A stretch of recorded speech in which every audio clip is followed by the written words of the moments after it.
CM రేంజ్‌లో వస్తున్న junior NTR కాన్వాయ్‌ని చూసి షాక్ అయిందట రోజా. రోజాకి ఎన్టీఆర్ అంటే మొదటి నుంచి కూడా కాన్సంట్రేషనే. ఎందుకంటే జూనియర్ ఎన్టీఆర్ ప్రతి విషయాన్ని చాలా ఎనర్జిటిక్‌గా తీసుకుంటారు.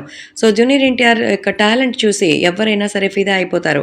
అలాంటిది జూనియర్ ఎన్టీఆర్ ప్రస్తుతం చేస్తున్నటువంటి ప్రతి ప్రాజెక్ట్‌లో ఆయన సాధిస్తున్న విజయాల్ని చూసి మరి ఇప్పుడు రోజా అయితే షాక్ అయిపోతోంది. రోజు రోజుకి ఆయనకి పెరుగుతున్నటువంటి పాపులారిటీని చూసి ఎవరైనా షాక్ అవుతారు. అలాంటిది ఈ పాపులారిటీ తెలుగుదేశానికి ఉపయోగపడితే ఇంకేమైనా ఉందా?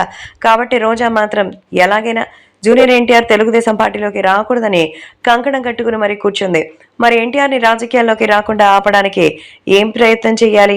ఎలా ఉంటుంది అనేది మాత్రం ఇప్పుడు ఎవరు కూడా కనిపెట్టలేకపోతున్నారు. కాబట్టి ఈ విషయం ఇప్పుడు సోషల్ మీడియాలో సైతం ఎంతగానో వైరల్ అవుతోంది.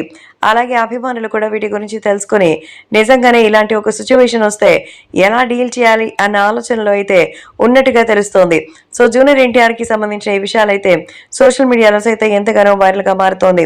అలాగే అభిమానులు కూడా ఇప్పుడు రాబోయేటువంటి రాజకీయాల్లో జూనియర్ ఎన్టీఆర్‌కి సంబంధించిన విషయం అయితే ఇప్పుడు ఎంతగానో సెన్సేషనల్‌గా మారుతోంది అంటూ చెప్తున్నారు.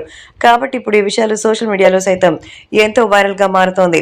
అలాగే అభిమానులు కూడా ఈ విషయం తెలుసుకొని జూనియర్ ఎన్టీఆర్‌ని రాజకీయాలకి సంబంధించిన విషయాల పట్ల రోజా గారైతే షాక్‌లో ఉన్నారు. ఎప్పుడు ఎన్టీఆర్ వస్తారా అని. ఎన్టీఆర్ రాకూడదనేది ఆమె యొక్క కోరిక. కాబట్టి ఈ రేంజ్‌లో అయితే అభిమానులు చెప్తున్నట్టుగా సమాచారం. త్వరలోనే దీనికి సంబంధించిన విషయాలు వచ్చేట్టుగా అయితే తెలుస్తోంది. కాబట్టి ఈ విషయం సోషల్ మీడియాలో వైరల్‌గా మారుతోంది.